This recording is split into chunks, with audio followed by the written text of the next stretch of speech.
Hey guys, welcome to the best books I read in March. I do have 7 books to go through, so I will go ahead and get started on them now. I'm gonna apologize, I do have a bit of a cold. It's not COVID. I got my test results back and they were negative, but I am kind of sick still. All right, with that being said, I'm gonna go ahead and go through these. The first book I read in the month that I really, really loved is Skin Curse, and this is the second book in the Gate Cycle by Kristen Jacques. I think that's how you say that. This is it's hard to describe. It's like a maybe kind of post-apocalyptic novel, but fae also live in it.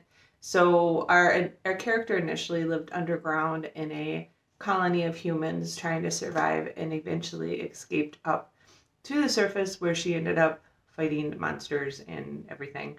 And in the second book, she ends up in a city of the Fae. And that's really all I'm going to say about it.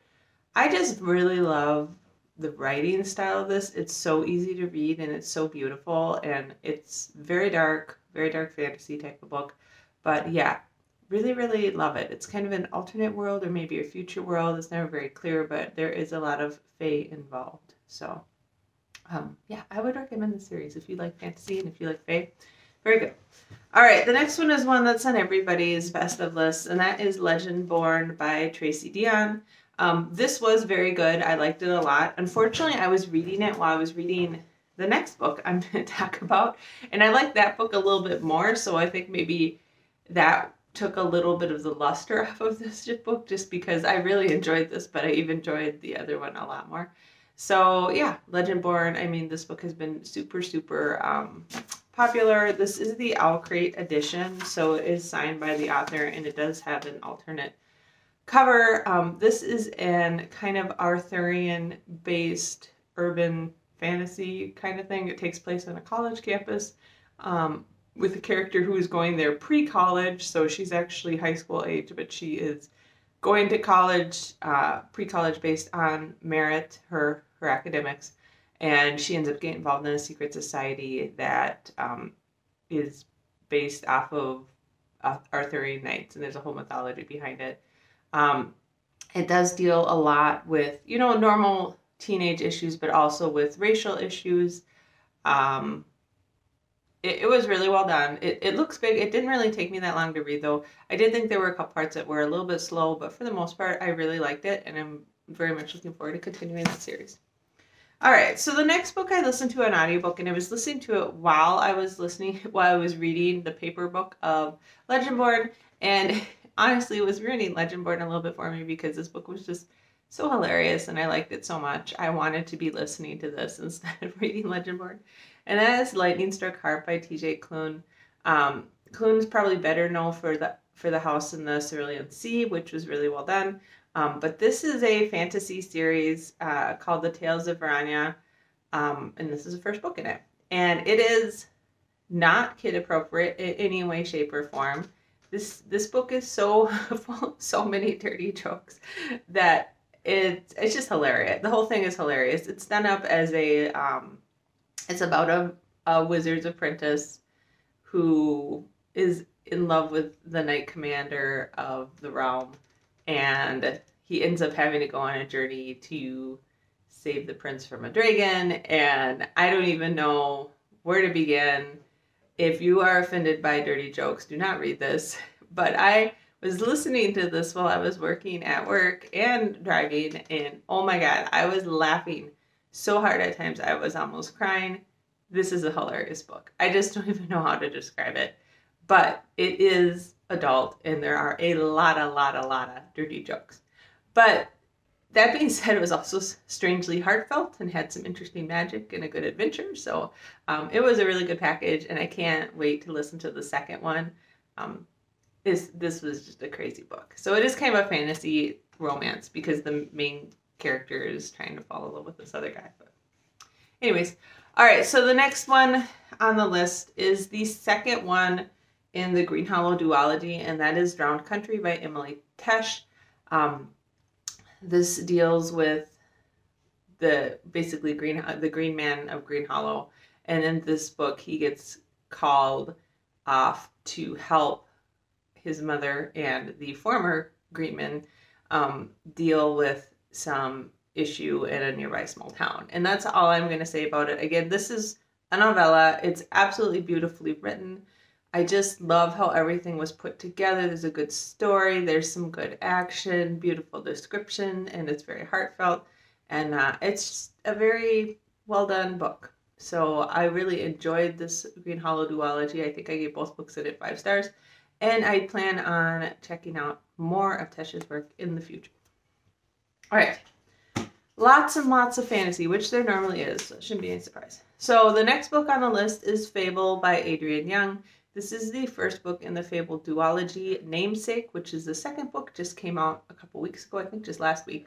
I love this book. It's very, very well written and very easy to read, but it's also, the characters are amazing, and Fable, who is the main character, she starts out kind of surviving by being a diver, so like some of the descriptions of things that are under the ocean are really fantastic.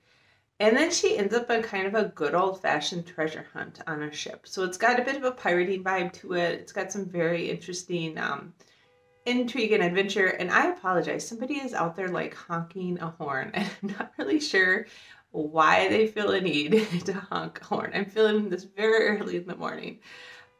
There they go again. Hopefully you guys can't hear that. I'm guessing someone's trying to pick somebody up for school or something. Anyways, very, very awesome adventure, and I really, really loved it. I actually started reading Namesake last night, and so far it's been just as amazing as Fable was. Just so beautifully written and so fun and intriguing. So really like that. All right, the next one I'm going to go through is a little bit different than the other ones, and I did talk about this one in my books I read on spring break, and that is The Land of Big Numbers by T-Ping Chen. This is a series of short stories that it's mostly about people either in China and take place in China, or people in the U.S. have immigrated from China. I really love this. There's kind of a strange collection of stories. A lot of them are very ironic. There's some that have a bit of a magical realism type of flavor to them. There's one called New Fruit, where there's a fruit that is developed in China that when people eat it, they feel happy about everything. But then when the crop goes wrong, things go wrong. And there's, I think I mentioned there's an ironic one about like 2 twins. And one is a boy who is really unambitious and plays a lot of video games. And one is a woman who's super ambitious and super smart, and she goes off to college and is very much lauded by their parents. But then when she starts to act out against the political injustice in China, she basically is thrown in jail, but her brother ends up winning a whole bunch of international awards for his prowess in video gaming. So just a lot of very ironic stories with a lot of background and societal context. Like, what kind of world do we live in when video game prowess is valued more than concern about, societal inequality and that stuff like that. So it's one of these things, these stories can be taken on a number of different levels. Like, you can just say, wow, that was kind of a ironic and funny story, or you can look at it a little deeper and be like, yeah, we got some issues going on here. And not to say anything against video game. I'm a huge video game player. But anyways, there were a lot of interesting stories like that. I think the thing that impressed me the most about this is just the quality of storytelling. I'm always very impressed when an author can write short stories and just have a big impact with that story. So I think the skill in the storytelling and the quality of it, and just how entertaining it was, and some of the magical realism in some of these, was very, very well done. And I was super impressed. I'm a huge fan of good storytelling, which I think is different than necessarily a good book. There's kind of a craft to telling a good short story. So really like this, and I'll stop talking about, but I'm definitely going to be checking her out in the future. And then the last one that I gave 5 stars this month is Monstrous Volume 4 by Marjorie Liu and Sana Takeda. And again, this continues to be an absolutely amazing series. I think this was probably one of my least favorite volumes in the series, but I still really enjoyed it. There's a lot more about, like, she meets her Micah meets her father, and there's a lot of politics going on here because it's kind of prepping up for a big war between some factions. again, probably one of the most amazing things about this is just the quality of the drawing here. It is absolutely fantastic, and I'm going to try to pick out stuff that's not too gory. And it is definitely very adultish or younger adult. It's very, very violent, and there is some nudity in it.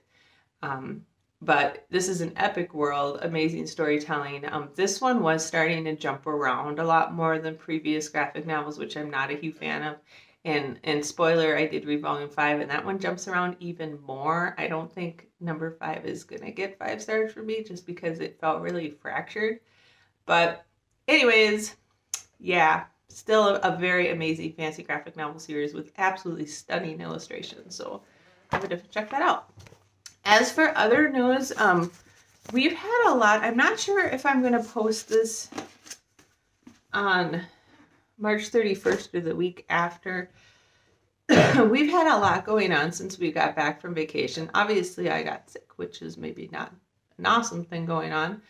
But we also had, we've been looking at buying some property up on the North Shore in Minnesota, and we actually had a property come up that we really, really were interested in and went and viewed that. We drove up to the Duluth area this last weekend and went through all of that. It has a small primitive cabin on there, and it's just in a really awesome spot. So we put an offer in it, so it's very exciting. So we'd have a second residence up outside of Two Harbors area, and so we're super excited about that. But it was, property's real hot right now, so we were one of many offers.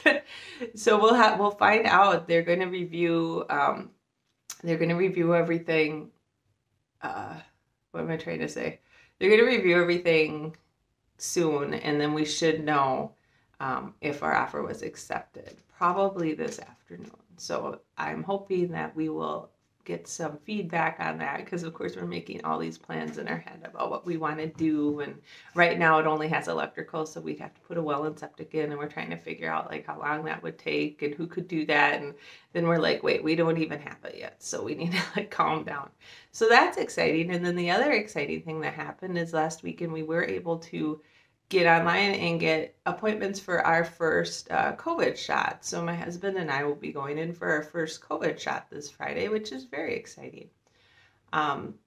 Yeah, I was just reading something on the CDC. They're saying that now even having one dose of either Moderna or Pfizer is 80% effective, and we're signed up to have Moderna, and it's at a Walmart. So Walmart has seems to have a lot of vaccines right now, and it wasn't too hard to get an appointment there. We are going to one that's a little far away for us, but that's where we found an appointment.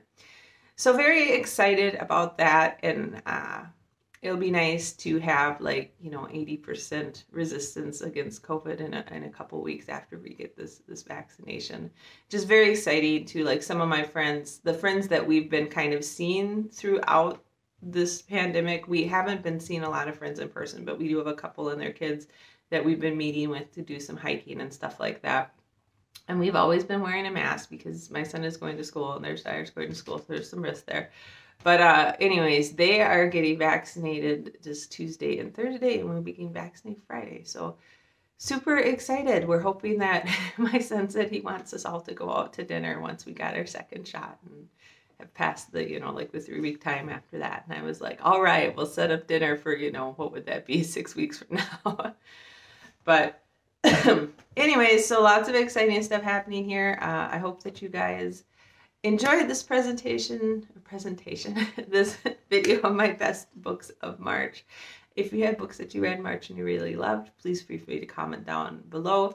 I post videos most Wednesdays and Saturdays. I'm going to say because I have missed a couple Wednesdays because of being on vacation, and I don't know that I'm going to get this set up for the 31st. I'll probably post the week after, just because there is a lot going on right now, and I'm sick, and I don't know how much I want to push to get stuff done right now. I might just take a nap or something.